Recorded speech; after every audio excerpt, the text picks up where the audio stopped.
All right. Yeah, and we are the National Center for Applied AI. We are funded by Vinnova, as you heard presented recently. So we are one of those doers who are making an impact. But we are neutral, non-political, non-for-profit, and we are funded quite broadly. So a lot of shares come from Vinnova, the Swedish agency, but we also have a partner network where we get funding, but also a lot of collaboration and action. So we're acting between the private sector, the public sector, and academia as well. Our operations have three legs. So we believe that you need all these three to actually have a good impact and make use of AI. We need the AI labs, that is our technical parts. And here we have strategic technical projects, a lot of research and development when it comes to language models to keep that competency in Sweden, but also to make it out of Swedish data. But we also make it for Nordic languages as well. We have a data factory that's sort of a test bed for our partners where they can do pilot tests and learn more about how to apply AI. We also do research in this where we see really strategic areas, that is space, AI security, but also edge learning, when you need to train a large model in multiple distributed data sets.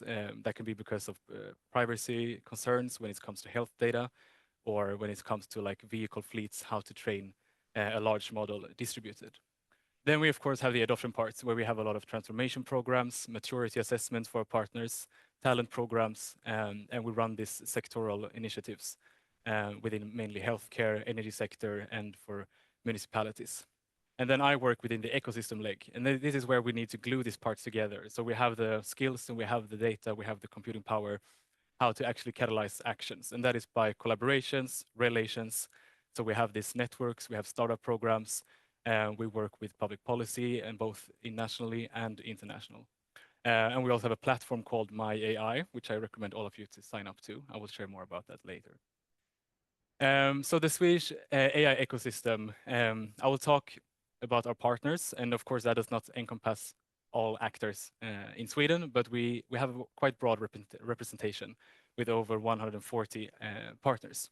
And this is like the classical way to categorize the specific actors. We have a public sector, academia, and then in private sector, you're working both with the startups and like the small to medium enterprises. But then in Sweden, we have, of course, these large international legacy corporates as well. So this is what it looks like. So what I want to show with this picture is mainly like all of these actors are invested and need to engage within AI. So we have like trade associations, we have the National Bank, we have agencies who you might not think traditionally uses AI in their business, but now they need to, or they should, because that would really elevate their performance. So this is how broad the AI ecosystem really is.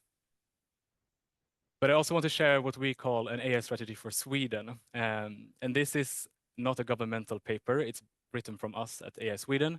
And it concerns the conditions and an analysis of how to act with AI strategically, positioning in Sweden. But I believe it's very useful for other like similar countries as well. So we have 6 standpoints and perspectives. This is analysis. This is like, you need to know this about what's going on in the rest of the world and how to adapt. So, for example, as we all know, there's a huge competitiveness right now for talent, for data, for computing, and the ones who are leading that are international private sector, mainly in the US, of course. And the AI development have features of speed. It's also very available with these open source models. So you have to take that in consideration as well. And when you work with AI, we believe it's crucial with like bold leadership, focus on skills and talents to build up capacity, and you do that by collaboration.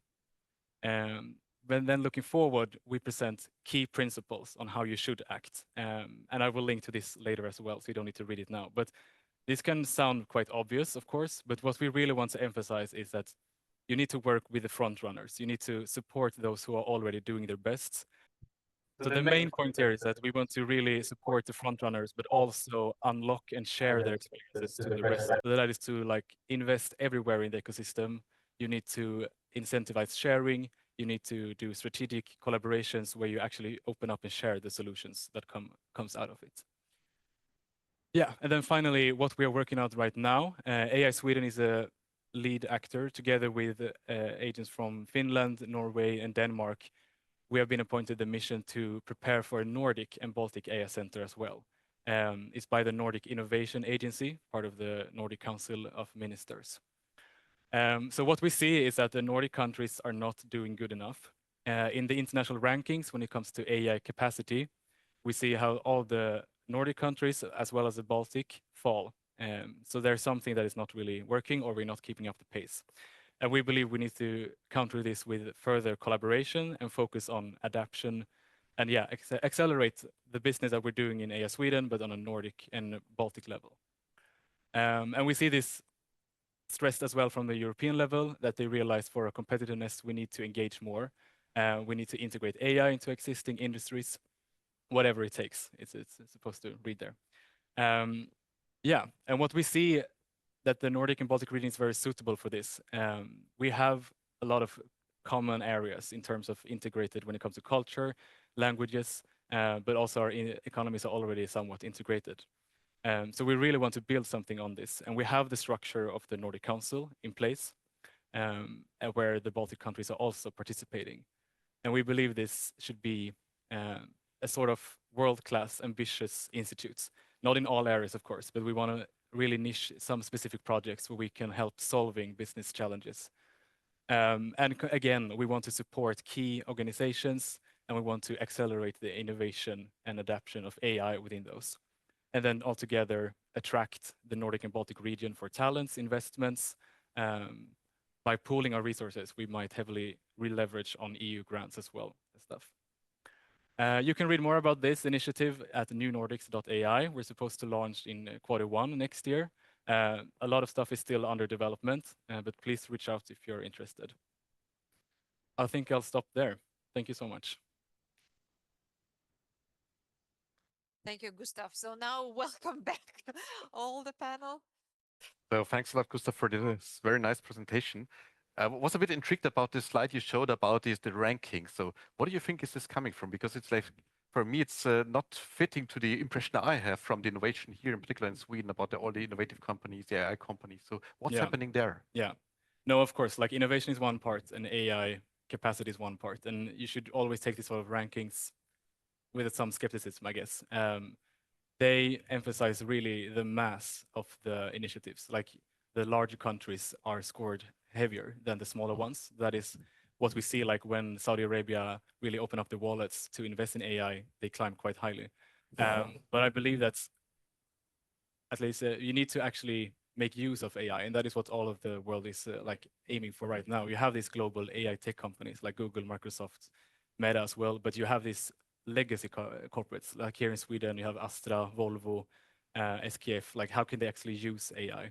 I think if we unlock that part in the Nordic countries and the Baltic, we'll probably like climb higher. Yeah. So you're saying it's not only about like investing massive computing resources, it's also about the humans doing the actually like developing the solutions there. Yeah, I mean, they look at different parts. So they have like 120 KPIs when the indicators, when they assemble this index, but we need to ramp up the scale, absolutely. One can argue that it's better to do that internationally, since we're such a like integrated region on the Nordic and Baltic level as well. But then we might perform better in the index at least. And then we need to really integrate AI into the use of the existing companies today. So Mantas, this is the chance for you. So maybe from a Lithuanian perspective, so what do you think about the capacities we have already? Is there something to do? What is the status in Lithuania? I think everything starts, from us, from people, because people are working in the companies, and that's how companies perform in the index, right? So I think we need to start from us to use the technologies that are widely available, learn from it, build on it, and then, we will bring that knowledge to our operations and companies, and that's how we'll eventually turn and innovate.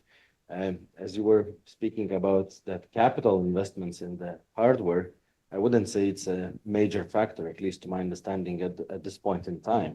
The technology is evolving really fast, right? So we can wait for a bit, learn the soft skills and to apply it, and later on we can build the infrastructure necessary according to the latest needs and understanding, and allow our business with significantly lower investments have big productivity boosts. But I think what I see, at least within our company, and what we are trying to achieve is we take simple business processes and we use AI We use AI in order to make them more productive, more mundane less mundane for humans. So, nobody's interested to enter data from paper to computers, right? So AI is excellent at that. It does it without any mistakes, even avoids the human mistakes, right? So we need to adopt simple steps into our daily business life. Be critical about the things we do. And when you feel that you are doing manual work, you need to step aside, think for 10 minutes what prompt I need to write, what technology I need to apply in order to fix that. If I don't know, you can always call Mantas, Mantas will help you with that. So that's what we essentially try to do with our customers, right? So, and what's another important aspect of all this change in AI? I think it allows small organizations to have the possibilities to act like big ones, right? So you have less of legacy systems, you have less complex structure, you have less of pressure in the compliance area, right? So you have to can be more agile and rely on that technology heavily in building your products or services. So, what was the question again? How do you see the status in Lithuania? But yeah. Oh, I think, what I see in the last 10 years in Lithuania, it's an incredibly quickly the nation is changing. The people are becoming very educated in tech. They are traveling all over the world, sitting in Silicon Valley and doing startups. The things that we have 3 or 4 unicorns. I'm not sure now, but we have a lot of contenders in unicorns. And I think by 2030 we will overcome Estonia, which was always leading the world in that regard, right? So I think it shows that the people are smart, they are very competitive, business oriented, and what it means business oriented, that they are. Maybe switching over to like the classic companies. I mean, Prasanna, you're from like a very classical Swedish company. So how would you see the situation in the industry? What's going on there in terms of AI? Okay, thank you. Can you hear me? Okay. So what actually happening? I looked into some of the industries here in Sweden, energy industry, manufacturing industry, telecom industry, and the trend is like, okay, there was data is needed. People knew data fundamentals are being built into different areas. That was there, and then people were going little bit more of a let's try out with some models, some machine learning. Use it some of the use cases where you have like a predictive analysis, you have like a augmented analysis, and people were going more into okay, probably you are going more into the matured state, that kind of doing some kind of automation on top of it, utilizing into their business process, connecting it. But I wouldn't say that it is like a huge part of the organization was going towards that direction. But what actually changed all of a sudden when the generative AI came into picture? So it was giving a boost towards the existing big organization as well as towards the new player into this area. So as Manada said, it's good for the startups because you have not legacy. You can start very well almost as a free the blank paper, so to say, to start with. So that's a good opportunity for them. But for the organization who are big, they have a lot of legacy, they have a lot of legal issues, and they cannot just go and start using it. So they were taking more of a cautious steps, going more from POC in 2023 more towards a let's go for the productionization. So that's the trend I look at it. If I move it from 2023 to 2024, cautiously moving from looking how it's going to help to my business, how it is bringing me value, how we can make it more useful for the entire organization, and can it be useful for the internal productivity, or can I even enable it for my customers? So a lot of questions was needs to be asked or needs to be answered. So that's what has been done in the POC phase.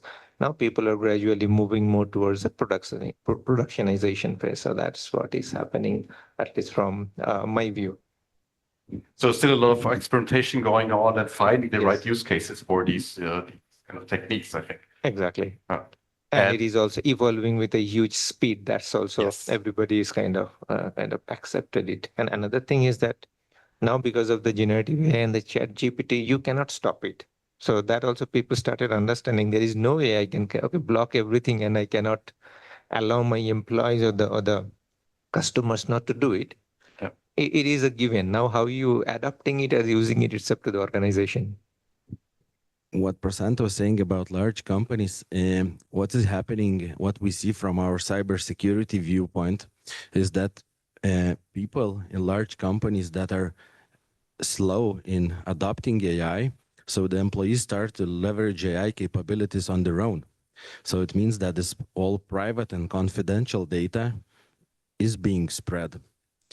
And this brings us sort of a problem and opportunity. So either we go faster, work with European Council on adjusting the laws, right? Because in Europe we are really very complicated with all AI acts and lots of regulations. But at the same time, we are spreading our data and losing this competitiveness in the global competition field. So their vice minister provide, some action. Yeah, I think regulation is really something we'll touch upon a little bit later also, because I think it's really a driving factor nowadays. And it's good to have regulation, but of course it should be also like allowing innovation. By me, a quick question to you, Thomas. You wrote an article, I think, in 2020 about artificial, yes, but is it really intelligent? Has anything changed on your view? So is this really intelligence we're looking at, or is this something else maybe? Sure. So I think that recently another term started floating, at least in the community, called imitation intelligence, referring to the fact that our models are still not often contextualizing problems that we're giving it, and simply providing the output, providing the answer without understanding what's actually happening. Hence, the imitation intelligence bit. Right. So one of the definitions of intelligence is goal-directed adaptive behavior, meaning not only able to reach the goal, but to understand the context, the circumstances, and to change the behavior if something is going wrong. Right. So yeah, I do believe that we're still in the imitation phase. But imitating something really well is even, in our overall culture as humanity. Fake it till you make it. And now GPT and Claude and everything else is already making it. So yeah, we're still there. And I believe that in coming 10 years or so, all the models will be like commoditized. We were in this race for a while, like who will have the best model, and that will be the winner in the market, to have the best model to optimize routes, the best model to identify objects, etc.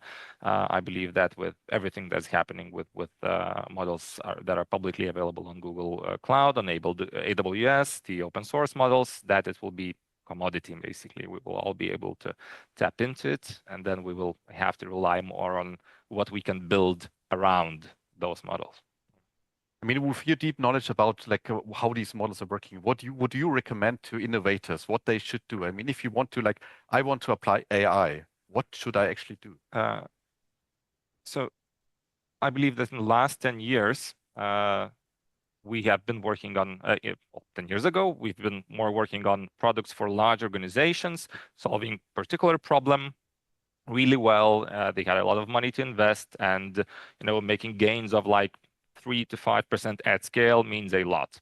So that was one stage of applying AI. Now you can say that you're applying AI on a daily basis because you have it as an app. But knowing how to write a prompt is not AI strategy. So I would start there, identifying what your AI strategy is as a company. Are you only ready to make your processes more efficient? Are you ready to accelerate your service you're offering, your products? Are you ready to maybe transform the whole organization? That's one thing. And when trying out different models and then identifying different problems, to first of all, not see generative AI tools like LLMs as a go-to solution for any problem, because they can solve particular problems really well, but totally fail with other problems. And quite often, companies say that, oh, I've tried AI, and it does not work for me. So we're kind of skipping it, yeah, because you're using a wrong tool for a wrong problem. That's one thing. And And yeah, then really understanding the complexity of the problem, the tech feasibilities, the returns that you can make and identify if you really need to work on this problem that maybe can be solved in a super complex way. You need to have data that's non-biased at all, etc., and makes it really complicated and expensive to solve it. And then there are low-hanging fruits or something, some problems that are super valuable for your organization and that are technologically feasible already. So picking the right problems to solve, not just saying that, oh, let's use AI. We're saying that in 2025, it's in our strategy as a company, so we'll use AI, do something AI. So that's wrong. You need to choose wisely, choose the right tools, and then success will follow. I think it also makes sense really to look at the smaller things when you look at how people work and then realize, okay, they spend a lot of time on this particular task. I don't know, translating emails from Swedish to English or vice versa or whatever. I mean, then of course it becomes interesting to apply AI for these kind of tasks or summarizing information. I think this is something what at least I see also with our clients, that a lot of them are really trying to find these kind of use cases where they can really apply this. And once they found it, it's tremendous impact. Maybe coming a bit from the status quo to what we should do in the future. I mean, maybe starting with you, Gustav, again. What do you think what we should do in the next 5 years to really promote innovation in the area of artificial intelligence? Is there anything special we should really push for? I would say, like, again, really stress collaboration and integration. Like, we need to find new models, how to like catalyze innovation even faster, even further, how to diffuse AI in organizations, like going from pilot studies or proof of concepts to actually integrating them on a larger scale. So really try to find these new platforms where different actors can engage together. It can be like science parks or sort of forums like this. I think we need to do that. But then, of course, also we need really bold leadership, both from governments, but also from like corporate top, to really say that this is something we want to dive into, and we need to make it work. So yeah, some more like actions from the top, because we already see it bottom up. We have a lot of people who try these different things since they're so accessible. So what we need now is like leadership and some more integration. And maybe touching upon regulation briefly, what do you think about, like, I mean, we have the AI Act nowadays, and I mean, there are a lot of things to be done to actually be able to implement those models. So is there anything, let's say, you would recommend, or maybe should we rethink that, or what would be your approach there? Yeah, I mean, I understand there is always a debate, like regulation versus innovation, but it really doesn't have to be that like bipolar. It can really go well together as well. We have regulation for a reason, right? We want the AI systems to be secure. We want them to be safe. We want to maintain our like rights when we use these systems.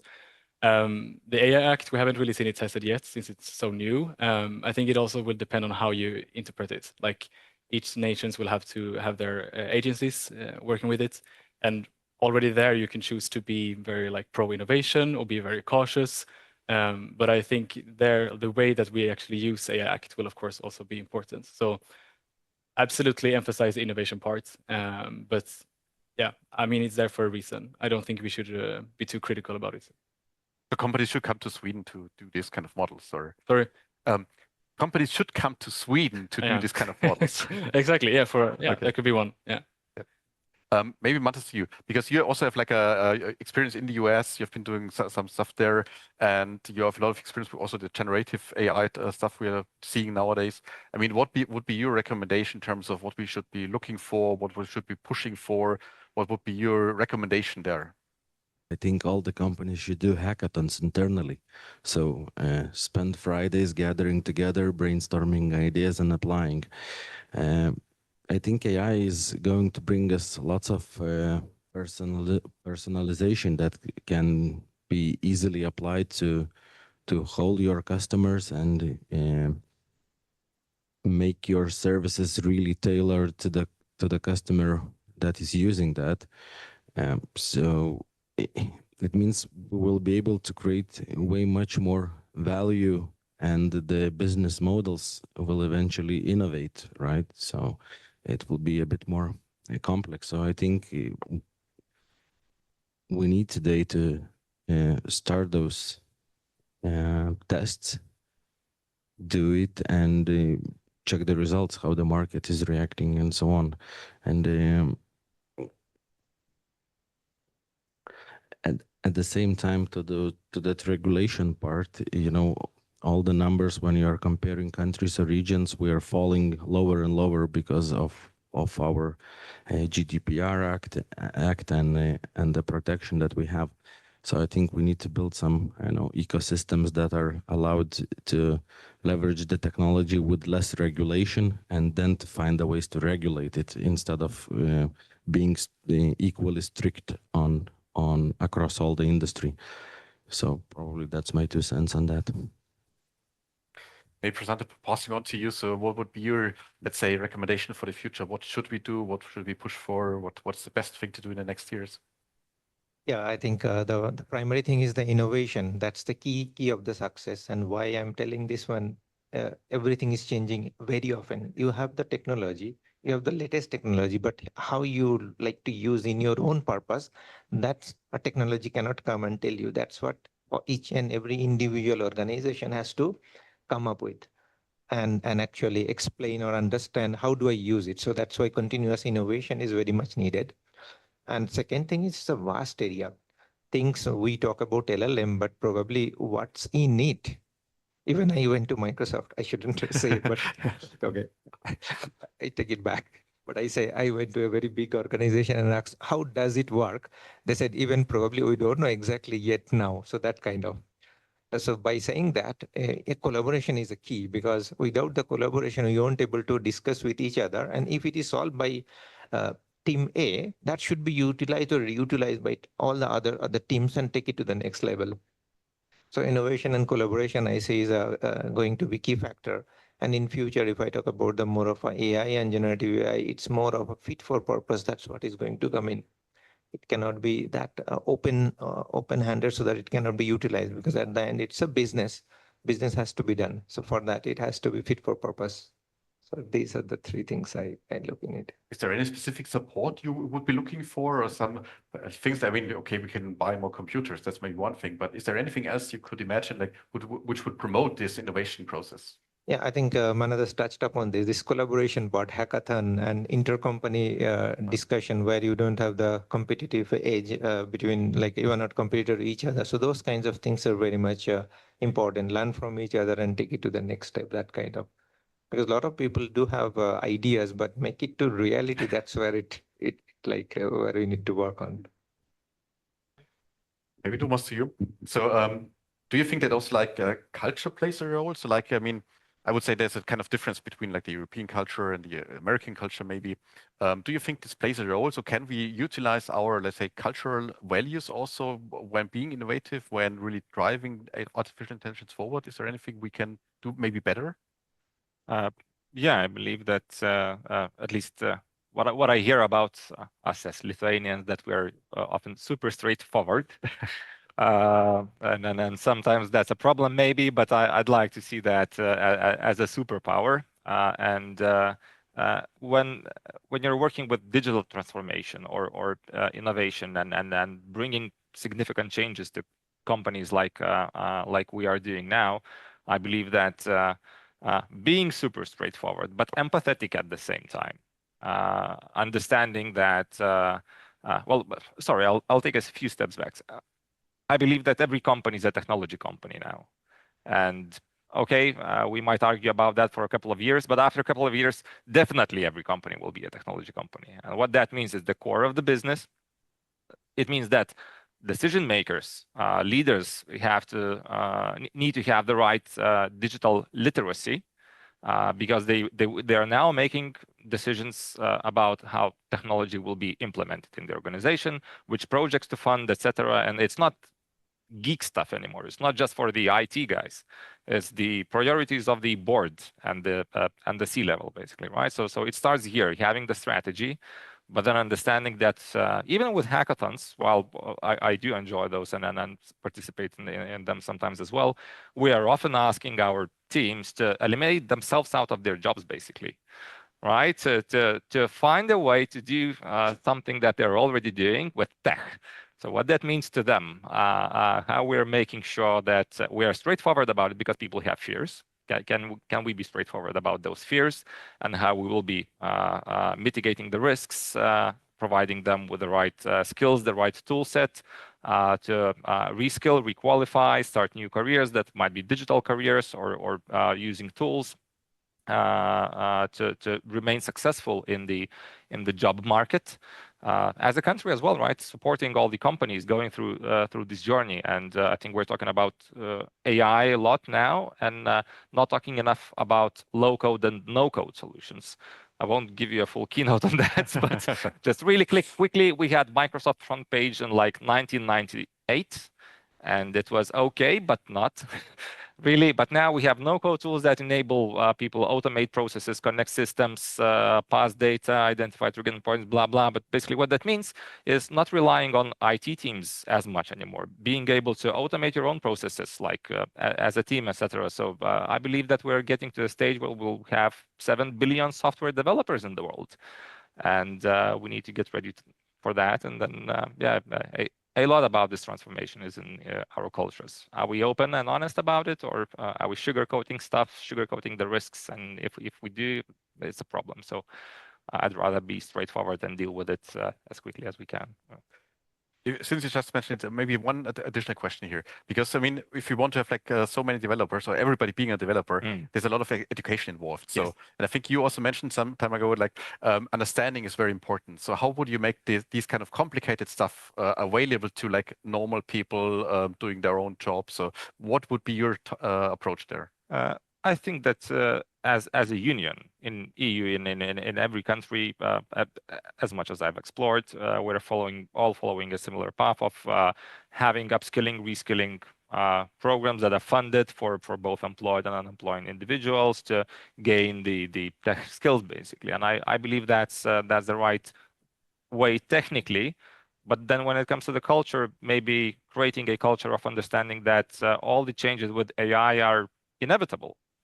We won't run away from it. So starting to see that as something inevitable, but also as a tool, you know, not as an enemy, and encouraging everyone to leverage it. So maybe both the opportunities that come with it and the risks together will be the right motivation. And then I believe that it's about everyone, not just for the people in the office or people driving the trucks. For everyone in this room, we'll have to push pedal to the metal, as they say, and the speed is amazing, right? It used to be like slow innovations, and now I believe that on every week, even for us in the tech field, something new is launched, like tools for developers, and this model, and then generation and video generation, and this and that, and I'm already myself struggling to keep up with the pace of what's happening. So yeah, we need to encourage everyone to at least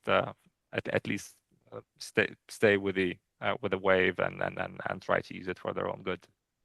Maybe coming back to your slide, Gustav, because you showed preschools, or I think your colleague showed preschools. So do you think we need to have AI also taught in preschools or in school? Is there something happening already in Sweden? Yeah, it's happening. You do it like with building blocks and stuff. But I think absolutely to set the mindset or to like spark interests in technology overall, that's why you should put it in preschool. Yeah. But when it comes to education in general, I think if we look at it maybe 20 years horizon, some people might not even need to know how to program because the applications of AI will be so sophisticated and so user-friendly that they will be just to talking to an assistant. I don't know. But what we need today is like, of course, the advanced competence, the people who can build these AI models or tailor AI solutions for companies. But then we also need the profession plus AI. So we need like, I don't know, people who working in law, people working with the, I don't know, food tech, and then they need to know how to use highly or moderately advanced AI system in the coming years. And then, of course, there will be the base users who just need to know. Today, we need to know how to write an email, like everything from the etiquettes to actually how to do it. It will be the same, how to use ChatGPT or other chatbots, the do's and the don'ts. So it's quite different levels of education that will be needed or competencies. So it's not only technological education, but it's really also how to use it, how you should behave in that environment. And as you've all touched upon, like AI is more than just the language models. So what kind of AI, what sort of applications, when does it create the most value? And that is more of a business perspective or organizational perspective, not only for a coder to evaluate. Maybe, Markus, to you. So the competencies, do we have them already? Let's say, from your experience with your startup company, I mean, do you find enough people who actually are proficient in that area, or is it something we also have to work on? But it's easier to reskill and upskill a person who is in the tech for many years and understands the concepts, algorithms, and all of that. So you just need to upskill a little. But if you take somebody who was, I know, doing some regular job not related to technologies at all, it will take a lot of effort and a lot of time to be able to use those tools efficiently. I'm sure that I understood Thomas is building some ad tech solutions to the problems, and those problems will be of vast scale. All right, so I think the younger generation, at least my son, who is 10 years old, he is able to use those technologies very swiftly without any learning or so, so they are young people, they are able to try multiple times until they get what they want. So, to do homework with AI, it's very easy task, right? So they need more complex problems to address at schools. So it means we have to change curriculum a bit, so we solve the problems that can be solved via AI, and then we need to have some arguments, discussions, or on whether it's right, humane, or emotionally correct. So I think all our education will shift more towards the soft skills and senses than hard skills and knowing the square root and Pythagoras theorem. It's still important, to know the ground rules, but I think education will have a huge impact. And generally, what are we going to do with the people that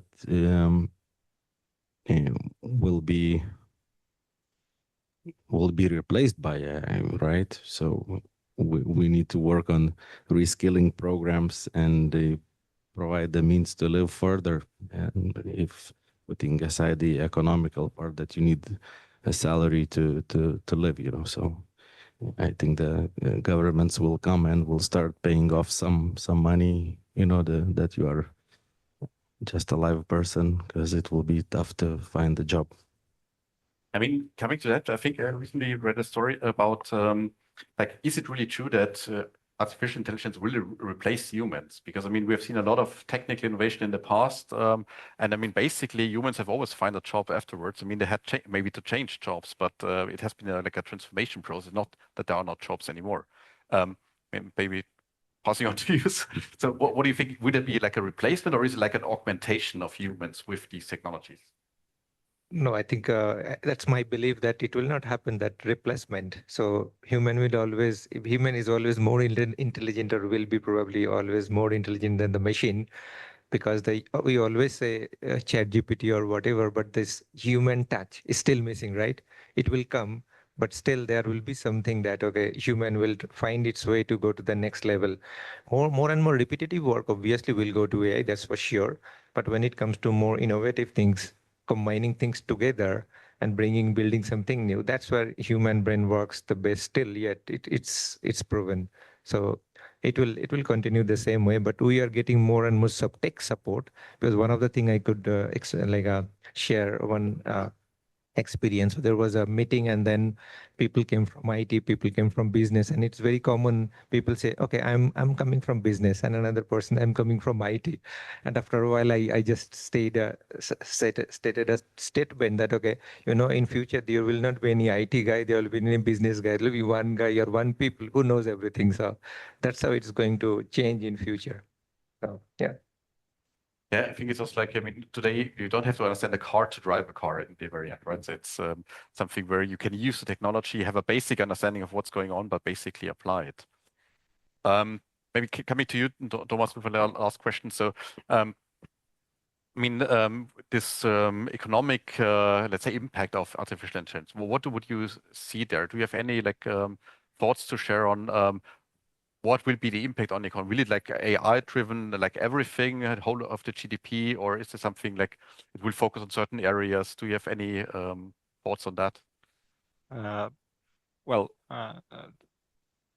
to begin with, I guess there's no organization that is currently happy with where they are, because if they're happy, then it leads to the organization collapsing eventually. So we're all unhappy. We want to achieve more, and being able to apply AI on solving particular problems, I believe simply means that you can then free up your teams to do other stuff, basically create more value. Even if you would stop there and just optimize your own stuff and say this is where I want to be as an organization, your competitors are not sleeping, right? So probably there will be always someone in the market, some company in the market, some organization trying to be better, larger, well, and better in various different ways. So we are not living and operating in a vacuum where we just apply AI and that's that. No, I believe that there will be plenty of stuff to do. I believe that the job market is becoming polarized, though. A lot of jobs requiring digital skills, but then a lot of other jobs becoming cool again, like blue collar, pink collar jobs. I'm referring to like healthcare, nursing, plumbing, welding, whatever. Boston Robotics dog is still not coming to my house and then fixing something with my broken sink and then going away. No, maybe, and then still, I believe that the job market will be polarized. So of course, we will have challenges. We will solve a lot of problems with AI, but then we keep finding stuff to do ourselves as humans. I'm too young for that, unfortunately, but I've read that in 1970s we were not allowed to use calculators, handheld calculators in schools and universities, and later on it became the norm. In 1990s, when Photoshop was introduced to the market, we were all scared that we won't be authentic anymore and creative, and here we are today. We're still all right. So I believe that yeah, we'll find the path. But when it comes to governments giving away money to people just for them living, I hope that it will be the case of not just giving money for something, but more like universal basic needs rather than universal basic income. I'm not sure if giving money is the right thing, but then covering the super basic needs might be an easier way for someone going through that reskilling journey, finding their new careers, etc. So yeah, there will be some waves, definitely. So you're meaning we should be still optimistic about the future and not being pessimistic, but really looking into the innovation, what we can do, use the technologies and use them for the better good. I believe that if we will be pessimistic and still work on innovation, we'll destroy the world, right? So we need to be optimistic and find the good use to it. Perfect. But more and more we discussed about it, and the thing which came up with the people. So if you think people at the center of everything and build everything around it, that will solve and also create more innovation for the future, because that's probably the biggest important thing which we often try to forget, so to say. Yeah. With the right impact on the society, absolutely. I think we have time for some questions from the audience, either here or online. Vilnius. Here's a question. Yes. There was discussion about regulation, so I feel I have to step in a little bit.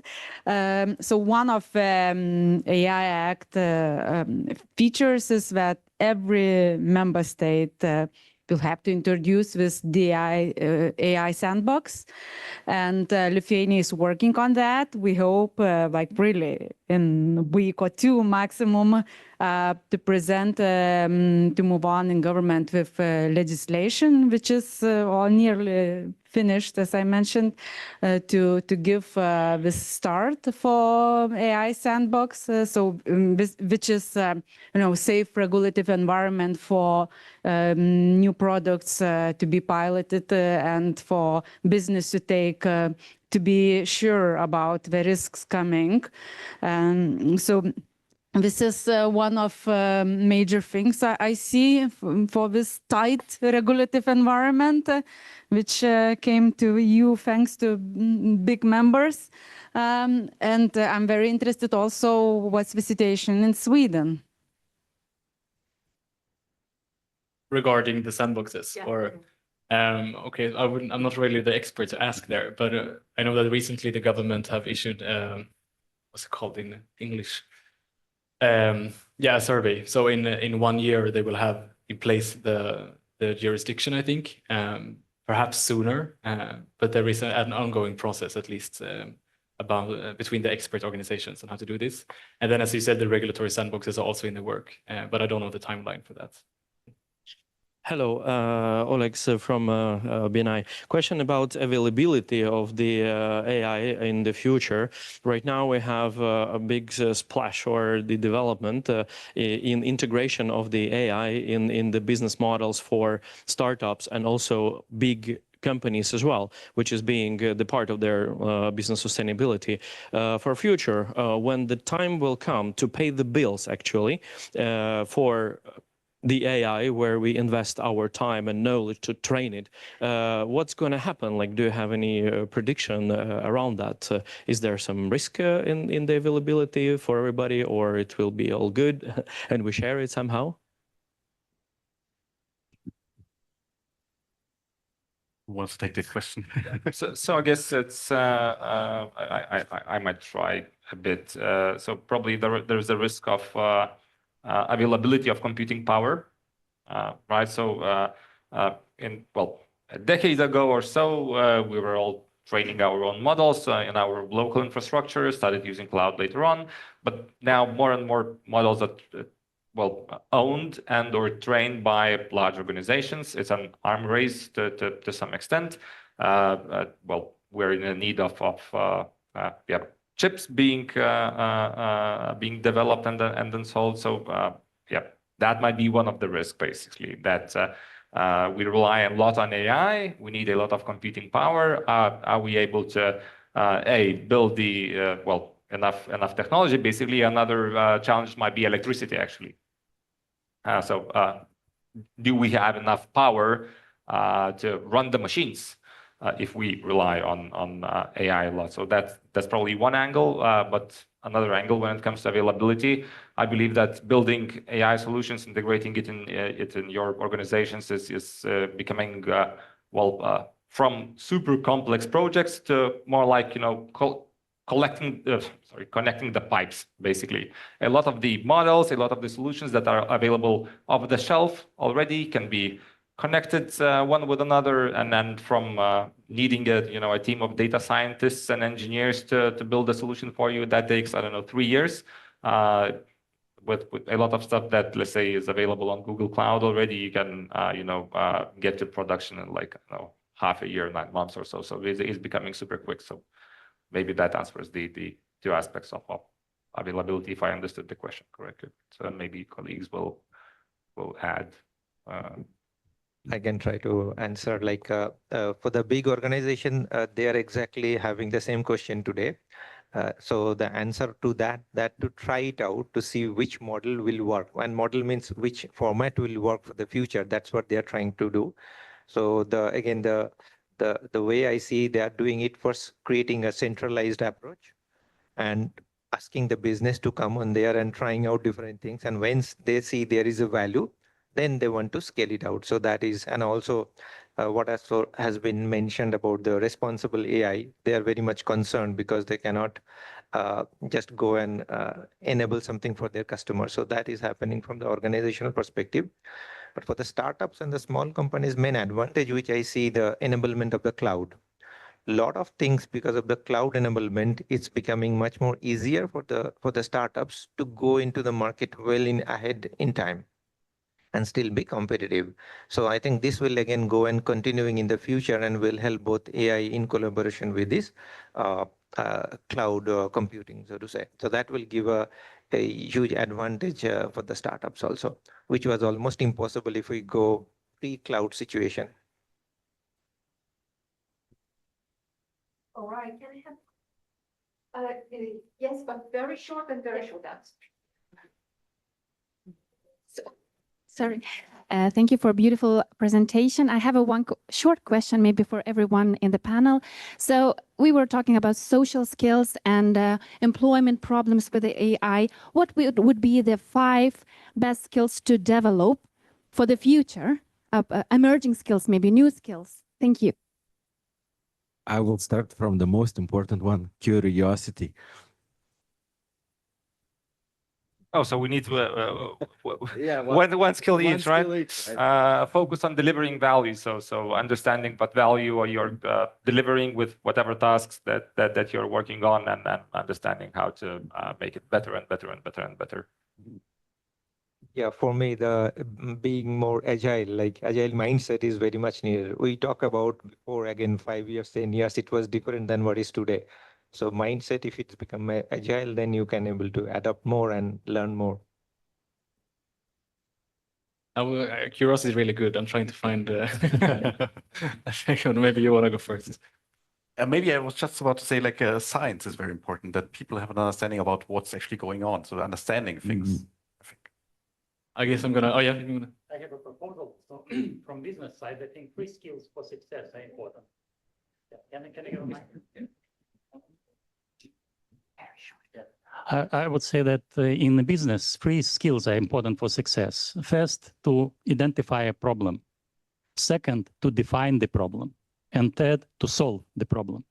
So AI will be solving all our problems, but the skills to identify and define the problem are still to be owned by people. And I think here managers are in good position because they're always doing it, and team members are solving the problems.